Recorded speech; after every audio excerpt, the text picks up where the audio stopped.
Halo semua, Barker Clipper lagi di sini. Terima kasih banyak ya karena tanpa terasa channel yang baru ngerayap tumbuh ini sudah memiliki lebih dari 100 video dan sudah hampir 6 juta kali ditonton, terutama oleh para penonton setia dari berbagai daerah bahkan mancanegara. Meskipun masih orang Indo juga. Terima kasih juga buat dukungan, kritik dan saran teman-teman semua. Karena Clipper pun akan terus berusaha meningkatkan kualitas dalam berkonten dan memberikan pengalaman berbeda dalam mereview film-film kesayangan kita. Baiklah, spesial buat para subrek Clipper gak ada vaksin. Kali ini Clipper akan ngasih klip dan review sebuah film bertemakan bertahan hidup di dalam hutan ketika perekonomian dunia sudah kolaps. Gak bisa kebayang dong apa jadinya jika manusia sudah kembali menyatu dengan alam, bahkan rela mempertaruhkan nyawa hanya untuk sebutir kentang saja. Penasaran dong seperti apa kengeriannya? Tonton sampai habis, subrek jika mampu, dan kasih tahu warga sekampung.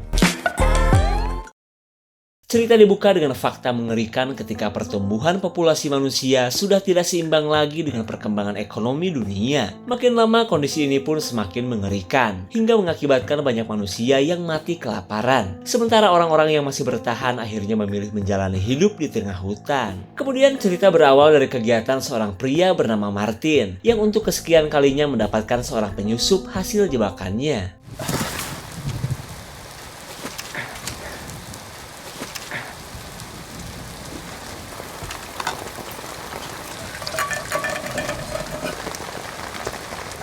Setelah mengubur si penyusup, Martin yang hidup sendiri kembali ke gubuk subsidi alam liarnya. Lalu ia mengecek barang bawaan pria itu, siapa tahu aja menemukan sesuatu yang berguna. Namun dari semua benda yang ia temukan, Martin lebih tertarik untuk menyimpan sebuah foto wanita. Karena sejak menetap di tengah hutan, Martin tidak pernah melihat sosok perempuan kecuali dalam hayalan dan mimpinya saja. Di keesokan harinya, Martin sudah biasa penuh dengan waspada di zaman yang sudah tidak mengenal hukum ini. Ia pun tak mau sampai kecolongan lagi seperti kemarin, yang membuatnya kehilangan banyak tanaman sayurannya. Lalu selain mengandalkan hasil kebun, Martin mencari jamur supasuung yang akan ia olah menjadi kudapan penuh nutrisi.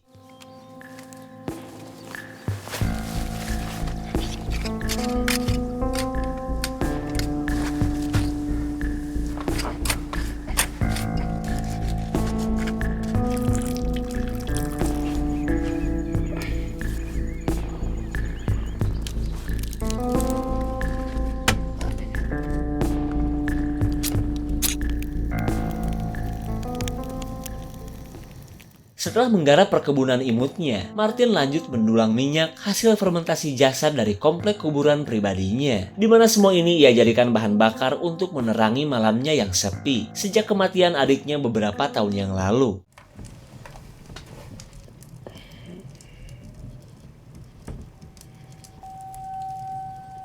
Di hari berikutnya, wajah sangar Martin mendadak berubah menjadi ece-ece saat ia dituntut harus ngelondri baju di walungan. Kemudian ia lanjut merawat proyek perkebunan sayur yang merupakan penghasil utama bahan makanan yang ia miliki.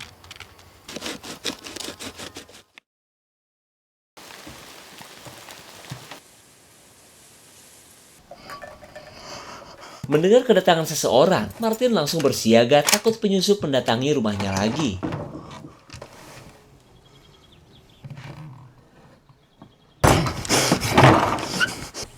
And this is my daughter Amelia. Rupanya pasangan ibu dan anak ini hanya meminta sedikit bahan makanan kepada Martin. Lalu ketika Martin menolak, si emak mencoba membarter segenggam perhiasan hasil curian untuk ia tukar dengan sebutir kentang. Namun karena Martin masih diam-diam baik, si emak lanjut menawari harta paling berharga berupa bibit sayuran unggul.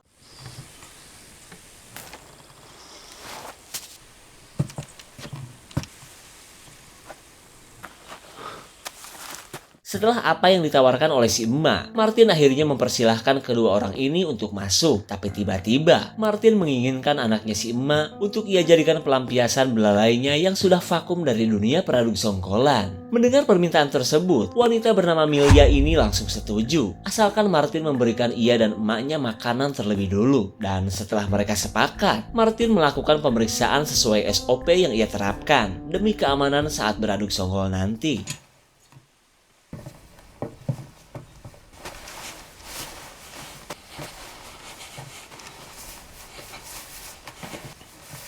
Turn around. Sit back down.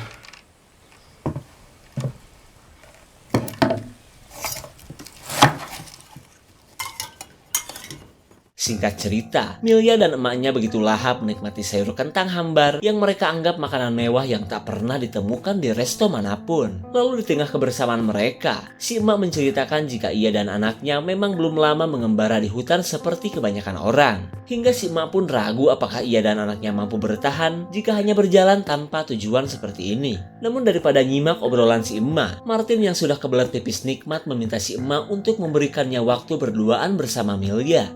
Lalu si emak mengingatkan Martin untuk jangan muntahin protein di rahim anaknya, karena ia gak mau jika sampai Milya hamil di luar ijab kabul.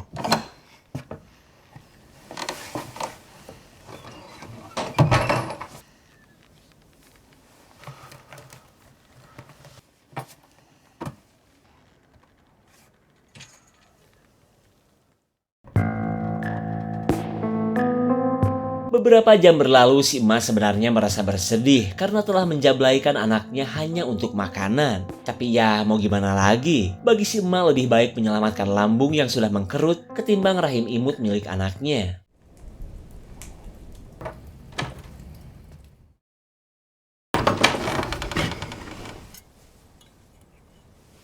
You have a toilet.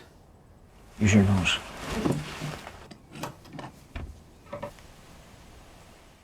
Saat Milya pergi untuk ngompol, si emak yang sudah bosan mengembara menawarkan Milya kepada pria asing ini. Terlebih ia merasa jika anaknya itu suka kepada Martin. Lalu ia menawarkan diri untuk membantu Martin mengelola kebun, asalkan Martin memperbolehkannya tinggal di rumah ini. Akan tetapi Martin berkata bahwa hasil dari kebunnya tak mungkin cukup untuk menghidupi 3 orang. Dan karena alasan itulah, Martin menolak dan meminta si emak dan Milya untuk segera pergi.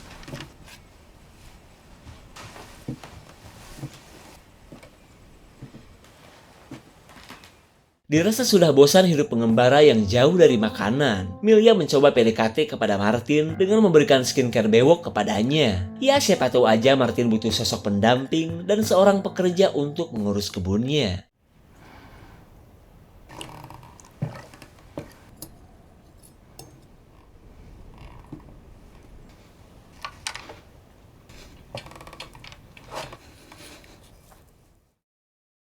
Singkat cerita, belayan lembut Milya tadi berhasil meluluhkan hati Martin yang kini sudah tampan tanpa sehelai bewok pun di wajahnya. Si emak pun merasa lega karena pada akhirnya ia memiliki tempat tinggal plus kebun sayuran penyambung hidup.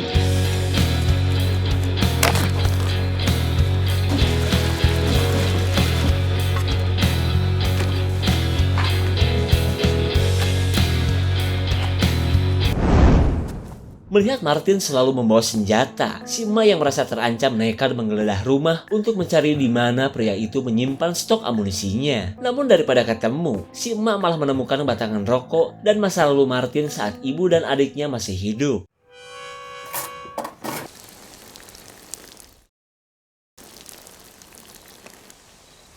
Ketika malam datang, si emak menghasut Milya untuk menghabisi Martin demi menguasai rumah beserta perkebunannya. Milya pun setuju dengan rencana tersebut. Malahan ia mulai merancang strategi tentang misi yang akan mereka lakukan. Both shells.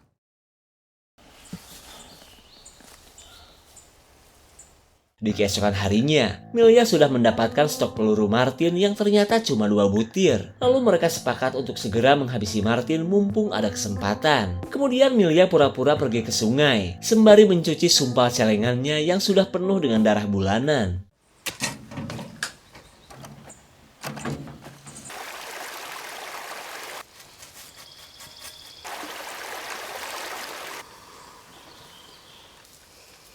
Where's Milya? Melihat jejak sepatu yang tak dikenal, Martin langsung teringat kepada Milya yang bisa saja kini dalam bahaya.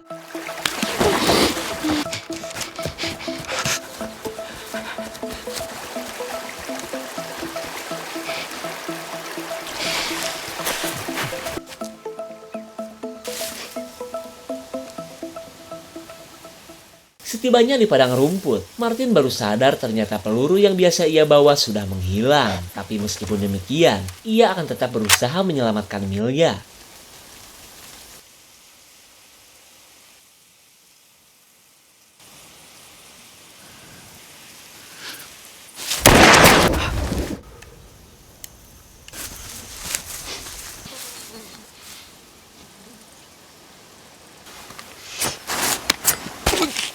Tepat pada waktunya, Martin berhasil nyolok si penculik sampai sekarat menggunakan pisau rahasia, hingga ia pun mendapatkan ghanimah berupa pistol yang masih berisi peluru.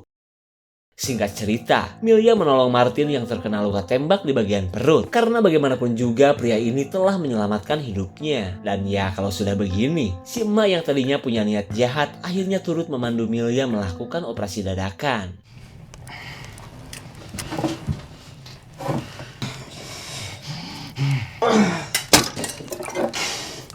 It's in one piece. Setelah proyektil berhasil Milya ambil, kini giliran si emak untuk menghentikan pendarahan.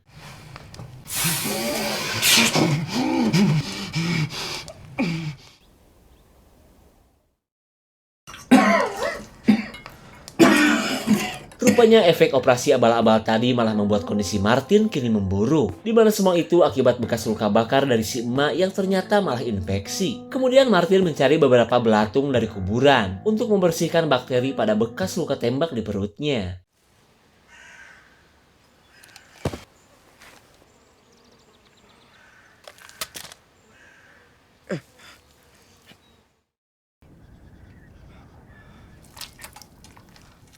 Di tengah kondisi Martin yang kian memburuk, ia meminta Milya untuk lanjut merawatnya. But I've known you too long, it hurts to watch your blue eyes fade to gray as you fade away, as you fade away. Gone, is he? Si emak merasa senang karena rencana untuk menghabisi Martin kini semakin mudah. Tapi lain halnya dengan Milya, yang merasa bahwa keberadaan Martin sangat berguna bagi mereka. Bahkan kini ia menolak rencana ibunya yang masih ingin menghabisi Martin. Sontak si emak pun tidak menyangka ternyata anaknya sudah keracunan belalai si Martin. Di hari berikutnya, si emak akhirnya mengalah dan bersedia merawat si menantu bermahar sayur kentang ini. Hingga tanpa terasa kondisi Martin kian membaik seiring perkebunan sayur hasil kerja keras mereka yang kini sudah siap untuk dipanen.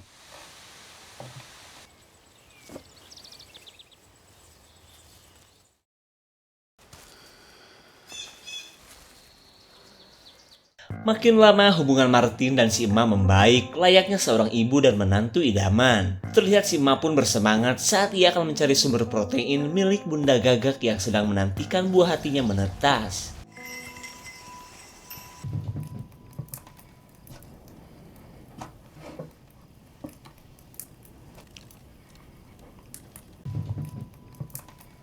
Melihat gelagat anaknya yang pengen disodok AA Martin, si emak terlihat sudah pasrah jika memang ia harus menjadi kambing congek lagi.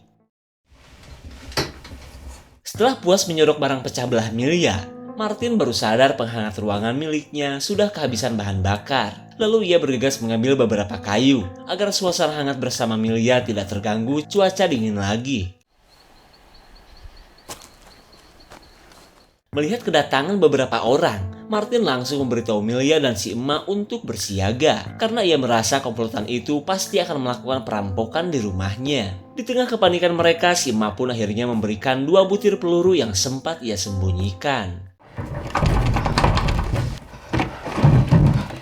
How many are there? We have 2 shells and 1 bullet. Di keesokan harinya, mereka benar-benar syok karena hasil kebun yang tinggal panen kini sudah habis oleh para begal semalam. Bayangan mati kelaparan pun kini menghantui mereka, mengingat kebun ini adalah sumber pangan utama untuk bertahan hidup. Dan hingga pada akhirnya, mereka hanya mengkonsumsi makanan yang tersisa saja.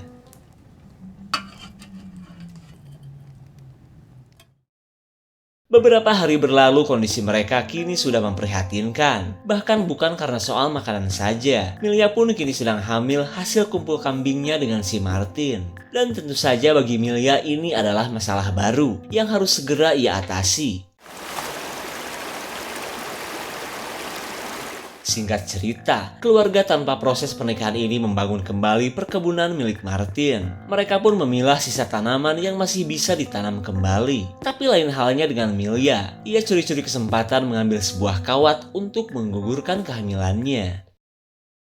Selang beberapa saat, si emak yang belum makan mencoba berburu kelinci dengan memberikan umpan berupa buah beri. Lalu tak lama kemudian usaha si emak malah dinyinyirin Martin karena dianggap telah buang-buang makanan hanya untuk sesuatu yang belum pasti didapat. Di malam harinya, Milya nekat akan melokjur rahim pongpetnya menggunakan kawat yang sudah ia siapkan. Tapi dirasa-rasa horor juga melakukan tindakan yang berbahaya ini. Terlebih ia tidak tega menghabisi anak hasil kerja kelompoknya bersama Martin, si bujangan kesepian yang kini ia cintai.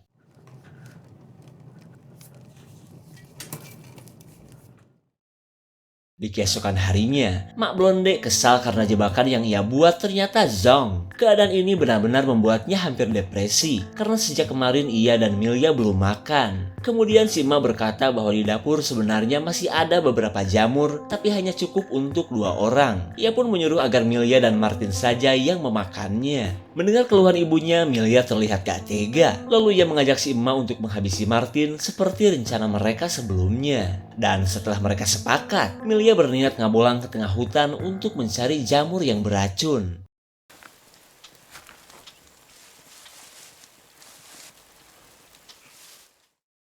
Singkat cerita, makan malam yang menegangkan pun akhirnya tiba. Si emak pun berharap makan malam ini adalah makan malam terakhir bagi Martin. Hingga di keesokan paginya, si emak berniat pura-pura mengajak Milya pergi sembari menunggu kematian Martin. Namun ketika menemui Milya, si emak tidak mengerti karena anaknya malah menolak pergi. Ditambah lagi kondisi Martin masih sehat, seolah tidak terpengaruh oleh jamur beracun tadi malam. Lalu tiba-tiba, si emak merasakan mual yang tak tertahankan.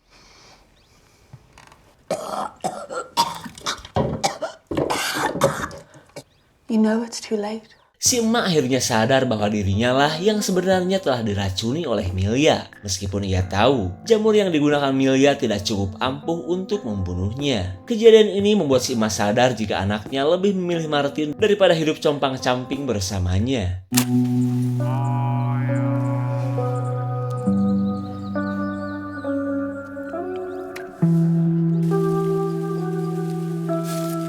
Singkat cerita, si emak yang kecewa berat menugaskan Martin untuk menghabisinya saja. Apalagi ia sudah putus asa atas kurangnya bahan makanan belakangan ini.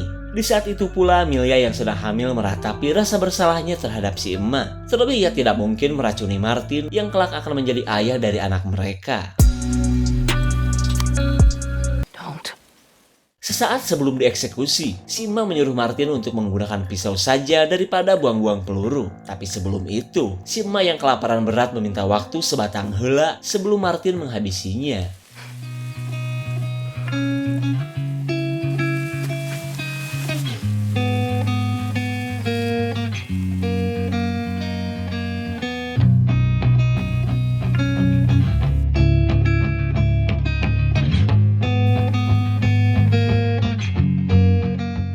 Setelah Martin menyelesaikan tugasnya, ia mendengar sesuatu dari jebakan buatan si emak. Dan ternyata, seekor kelinci berhasil tertangkap. Sontak Martin pun menyesal telah menghabisi orang yang sedang kelaparan. Padahal kini ia mendapatkan makanan yang cukup banyak. Kejadian ini pun mengingatkan Martin akan kematian adiknya beberapa tahun yang lalu. Di mana pada saat itu, ia dan adiknya diburu segambreng warga setelah mencuri makanan dari sebuah pemukiman. Awalnya sih pencurian yang mereka lakukan berjalan lancar. Namun karena adiknya malah kepincut dengan seorang wanita, lalu memperkaosnya dulu, mereka akhirnya ketahuan warga dan langsung dikejar ke tengah hutan. Lalu ketika adiknya malah terjatuh, Martin terpaksa menghabisi sang adik daripada menghambat pelariannya saja. Sontak Milya pun mikir akan kisah Martin yang gak jauh beda dengan dirinya. Karena jika tidak lope kepada Martin, mungkin ibunya masih hidup. Tapi ya karena sudah terlanjur, kini Milya akan membuka lembaran baru, diawali dengan memberitahukan kehamilannya kepada Martin. Di keesokan harinya, Martin dan Milya seperti biasa mencari jamur-jamuran untuk menyambung hidup. Namun tanpa mereka sadari, komplotan begal yang kemarin kembali mendatangi rumah Martin.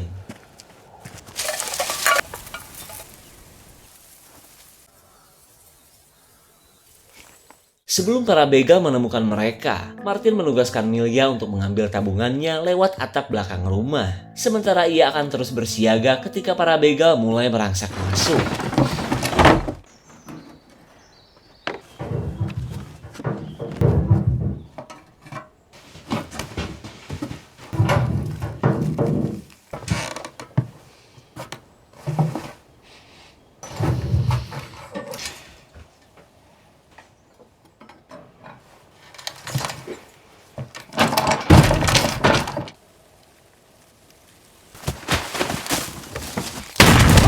tengah pengejaran para begal, Martin tiba-tiba teringat dengan kejadian sewaktu kabur bersama adiknya. Tapi kali ini, ia akan menghambat pengejaran para begal agar Milya dan si jabang bayi bisa selamat.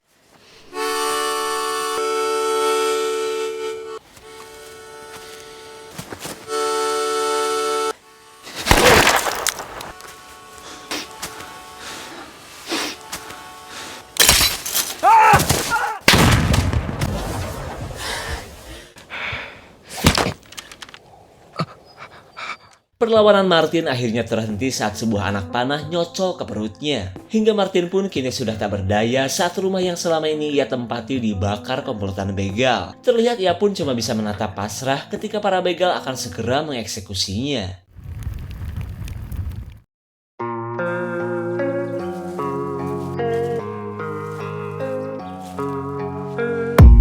I don't really know what comes next. I'm just doing my best, even though I'm so stressed out. Everything just feels like a test that I fail, so depressed when I can't seem to get out. Di keesokan harinya, perjalanan yang dilakukan Milya membawanya ke sebuah camp yang dijaga ketat oleh pasukan bersenjata. Milya pun bisa melihat bahwa camp ini memiliki lahan pertanian yang luas dan tempat bernaung orang-orang seperti dirinya. Lalu ia mencoba melihat lebih dekat, berharap orang-orang ini mau menerimanya untuk tinggal. Dan untungnya, seorang penjaga berkata bahwa orang seperti Milya sudah pasti akan diterima. Shouldn't be long.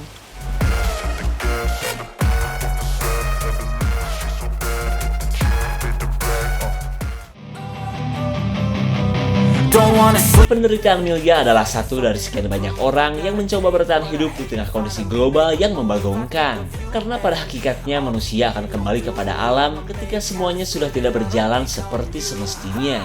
Dan terlepas dari perbuatan durhakanya terhadap si emak, Milya sebenarnya cuma seorang ibu yang ingin memberikan kehidupan yang lebih baik untuk calon anaknya. Jika masih ada unek-unek, komen guys ya. Segitu saja untuk klip dan review kali ini. Tonton video di Clipper lainnya ya. Terima kasih dan sampai jumpa. Two games, let my money show.